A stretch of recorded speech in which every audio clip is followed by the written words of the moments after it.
Could be us. So back to what I was saying. Could be us. పొగ తాగటం, మద్యం సేవించటం ఆరోగ్యానికి హానికరం. Smoking and drinking injurious to health. ఒక బాబు ఒక బెలూన్ కొందామని వెళ్ళాడు. ఒక బెలూన్ షాప్కి వెళ్ళాడు. అందరికి తెలుసు బెలూన్స్, బుగ్గలు. దాని లోపల ఒక నియాన్ వాయువు నింపుతారు. నింపడం వల్ల ఆ బెలూను పైకి ఎగిరిపోతుంటుంది. ఇట్లా వదిలేస్తే చాలు పైకి వెళ్ళిపోతుంది. అట్లాంటి అక్కడ ఉన్నానికి వెళ్తారు. పిల్లలు ఎప్పుడు కూడా చాలా స్వచ్ఛంగా ఉంటారు, స్వచ్ఛంగా మాట్లాడతారు. ఏదైనా డౌట్ వస్తే కూడా స్వచ్ఛంగా అడిగేస్తారు. మనం కూడా చదువుకుంటప్పుడు, నేర్చుకుంటప్పుడు, ఇలాంటి ట్రైనింగ్కి వచ్చినప్పుడు తప్పనిసరిగా ఈ విషయాన్ని అలవాటు చేసుకోండి. బట్ ఏదైనా మీకు డౌట్ వచ్చిందంటే వెంటనే అడిగేయాలి. కానీ మనకున్న సోఫిస్టికేటెడ్ దాంట్లో ఏమనుకుంటాం, మనం అడగబోతుంటే అబ్బా చారి ఏమనుకుంటాడో, నీ అమ్మ వీడికి ఇది కూడా తెలియదా అనుకుంటాడో ఏమో అని మనలో ఉన్న డౌట్స్ ఏవి కూడా ఎక్స్ప్రెస్ చెయ్యం. But you don't deserve it. కంపల్సరిగా మీరు డౌట్ వచ్చిందంటే ఖచ్చితంగా అడగండి. ఒకవేళ అడిగితే మిగతా వాళ్ళు అనుకోండి, నీకు అడగడం వల్ల ఆ ఒక్కసారికి మాత్రమే దానికి ఆన్సర్ నీకు తెలియదు. ఏదో ఒక చిన్న క్వశ్చన్ వచ్చింది అనుకోండి, 2+2 ఎంత అన్నది నీకు తెలియలే, నువ్వు అడిగినావు, అందరూ అనుకున్నారు అరే వీడికి ఇది కూడా తెలియదా అని. ఆ ఒక్కసారి అనుకుంటారు, బట్ నీకు ఆ ఆన్సర్ తెలిసిపోతుంది. ఒకవేళ నువ్వు ఆ క్వశ్చన్కి ఆన్సర్ నువ్వు అడగలేకపోతే నీ జీవితకాలం కూడా అది తెలియకుండానే ఉంటుంది నీకు. కాబట్టి కంపల్సరీగా తెలుసుకోండి, అడగండి. ఏమన్నా డౌట్స్ ఉంటే వెంటనే అడిగి క్లారిఫై చేసుకోవాలి. సో బాబు వెళ్ళాడు బెలూన్ షాప్కి. వెళ్ళి అక్కడికి వెళ్ళాక అడిగాడు ఆ బెలూన్స్ అమ్మే అతనితో, అంకుల్ ఆ బెలూన్ ఉంది కదా, రెడ్ బెలూన్, ఆ రెడ్ బెలూన్ పైకి వెళ్తుందా? ఓకే వెళ్తుంది బాబు. ఓ మరి ఆ బ్లూ బెలూన్? ఓకే బాబు అది కూడా వెళ్తుంది, అది కూడా పైకి వెళ్తుంది. మరి ఆ ఎల్లో బెలూన్? హే నాన్న ఎల్లో బెలూన్ కూడా పైకి వెళ్తుంది, ఇట్ విల్ షూర్ కరెక్ట్. మరి ఆ పర్పుల్ బెలూన్?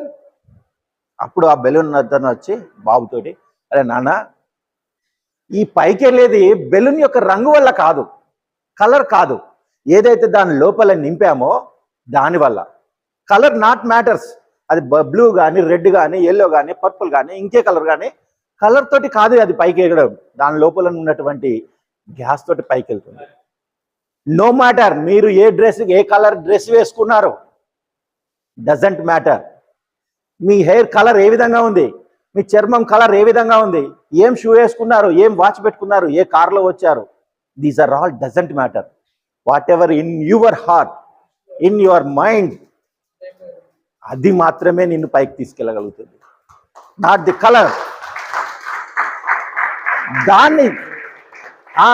దాని పేరే యాటిట్యూడ్. దాన్నే మనం ఇంప్రూవ్ చేసుకోవాలి. ఇది ఇంప్రూవ్ చేసుకోవాలంటే వీ నీడ్ మనీ. చిన్న విషయంలో, ప్రతి పెద్ద విషయంలో, దేన్నైనా సరే డబ్బుగా మార్చగల దమ్ము ఉన్నవాడు. So we are need money. ఎంతమందికి మనీ కావాలి? బాగా కావాలి. ఎంతమందికి బాగా కావాలి? అందరికీ బాగా కావాలి, అంతే కదా, బాగా మనీ కావాలి. మరి ఏం చేయాలి మనీ కావాలంటే? ఇంకొక చిన్న ఇన్సిడెంట్ చెప్తాను. ఒక క్లాస్లో ఇట్లా ఉన్నారు, అందరు ఉన్నారు. టీచర్ చెప్తోంది, ఒక అబ్బాయిని పిలిచింది, వరుణ్ లే, what do you want to become? బాబు వరుణ్ చెప్పు, నువ్వు పెద్ద అయ్యాక ఏం కావాలనుకుంటున్నావు, పెద్ద పెరిగినాక నువ్వు ఏం చేయాలనుకుంటున్నావు? వరుణ్ చెప్పాడు, నేను ప్రపంచంలో రిచెస్ట్ పర్సన్గా ఉండాలనుకుంటున్నా, నాకు ఒక 10 బిల్డింగ్లు ఉండాలి, నాకు ఒక 50 కార్లు ఉండాలి, నాకు వ్యాపారాలు చాలా ఉండాలి, నా వ్యాపారాలు చూసుకోవడానికి నా దగ్గర 1000 మంది సర్వెంట్స్ ఉండాలి, వాళ్ళంతా నన్ను చూస్తూ ఉండాలి. ఓకే ఓకే ఓకే కూర్చో. టీచర్ ఏం చెప్పింది, ఇట్లా కాదు, మీరు ఇలా వ్యాసంలాగా చెప్పుడు కాదు, ఎవరైనా ఒక్క మాటలో చెప్పండి మీరు ఏం కావాలనుకుంటున్నారని. ఇంకొక పూజ లేమన్, పూజ నువ్వేం కావాలనుకుంటున్నావు, నీకేం కావాలి? I want to become wife of Varun, I want to become wife of Varun. అంతేనా? వాడు అన్ని సంపాదిస్తాడు, అన్ని నా అయిపోయి. ఆ విధంగా సంపాదించుకోకండి, మన దాంతో సంపాదించుకుందాం. ఓకే, ఎనీహౌ మనం ఇండియన్స్ షూ అందరు వేసుకుంటారు కదా, సాక్స్ వేసుకుంటారు కదా. ఓకే, హోల్ పడ్డ సాక్స్ ఎంతమంది వేసుకుంటారు? కొంచెం చిరుగు వచ్చింది, చిరుగు ఉన్నటువంటి సాక్స్ వేసుకుంటామా? వేసుకుంటాం మనం ఇండియన్స్. ఇండియన్స్ అంటే ఏ విధంగా తెలుస్తుంది? షాంపూ ఉందనుకో, షాంపూ బాటిల్ అయిపోయిందంటే దానిలో కొంచెం నీళ్ళు పోసి ఇట్లా ఊపి ఇట్లా పోసుకుంటే వాడు ఇండియన్. పేస్ట్ అయిపోయిందంటే రోడ్డు రోలర్ కింద తొక్కించి అయినా సరే దానిలోంచి చివరి బొట్టు వరకు కూడా తీయగలిగిన వాడే ఇండియన్. అంతే కదా? సో మనం సాక్స్ చిరిపోయినా కూడా వేసుకుంటాం. ఎందుకు? We know the value of money. Money యొక్క గొప్పతనం, దాని యొక్క ఆవశ్యకత దాన్ని తెలుసు కాబట్టి మనం అది కొంచెం ఖరాబ్ అయినా ఉంటుంది. నాట్ ఓన్లీ సాక్స్, షర్ట్ ఉంది, షర్ట్ వేసుకుంటూ ఉంటాం, షర్ట్ కొంచెం చిరిగింది, ఏం చేస్తాం? ఏముందిలే ప్యాచ్ వర్క్ చేసుకుని వేసుకో. కానీ క్లాస్ రూమ్కి వేసుకురాం, ఏం చేస్తాం? రాత్రిపూట వేసుకోం, పడుకునే ముందు వాడచ్చు.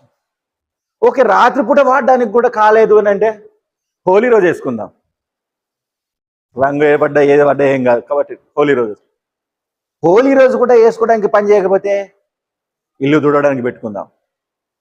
అంతేగాని పడేసే ఉద్దేశం మాత్రం సమస్య లేదు. That is Indians. Okay, so ఇది మనము పడేయకపోవడము అనే దాన్ని ఒక కోణంలో మాత్రమే మంచిది. ఇంకొంతమంది ఉంటారు సేమ్ ఇదే సాక్స్, ఇదే హోల్ పడ్డ సాక్స్ చేసుకోవడానికి వాడి కారణం వాడికి ఉంటుంది. ఏం ఎవరికి కనిపిస్తాయి? సాక్స్ అంటే బూట్ లోపల కదా ఉండేది, ఎవరికి కనిపించదు కదా.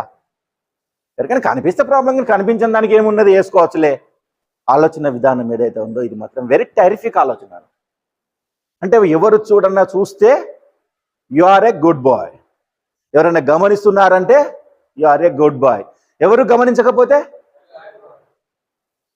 ఇక నీ ఫస్ట్ ఏదైతే ఉందో మనము మన యొక్క ప్రవర్తన, దాని యొక్క వాల్యూ, మనం ఇంత పెట్టి కొన్నాం, దీన్ని ఎందుకు ఖరాబ్ చేయాలన్న ఆలోచనతో కనుక నువ్వు దాన్ని వాడుతున్నట్టయితే రెండింటి మధ్యన డిఫరెన్స్ అర్థమైంది కదా. This is attitude. నువ్వు దేన్ని చూజ్ చేసుకుంటావు, ఆ ఆటిట్యూడా ఈ ఆటిట్యూడా, దిస్ మేక్స్ యూ గ్రేట్. నిన్ను గొప్పవాడిని చేయాలన్నా, నిన్ను కిందికి దించేయాలన్నా కూడా ఈ చూజ్ చేసుకునే దానిలోనే ఇమిడిపోయి ఉంటుంది.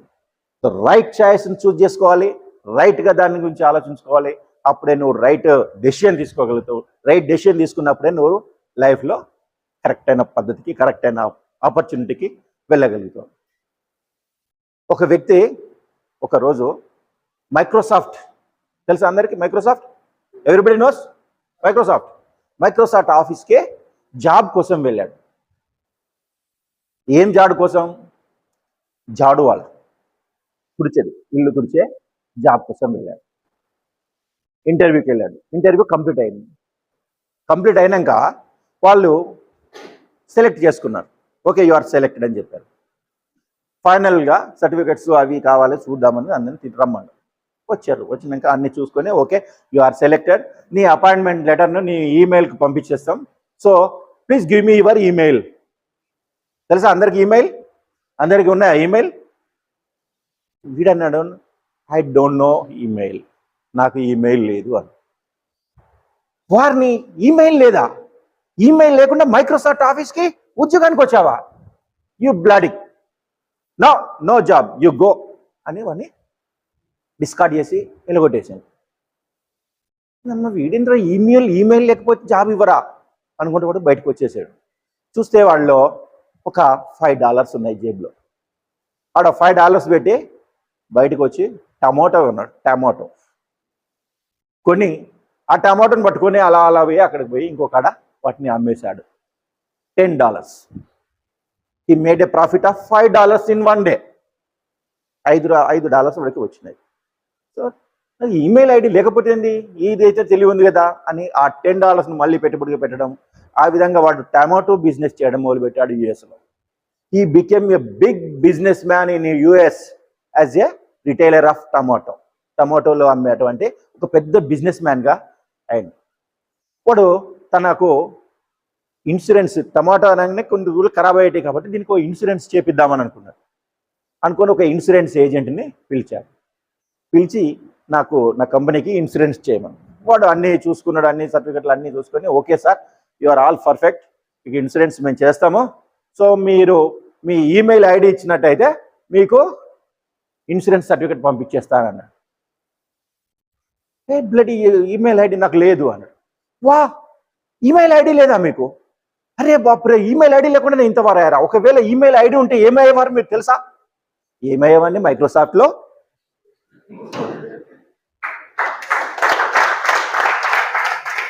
So what is your choice, what is your choosing?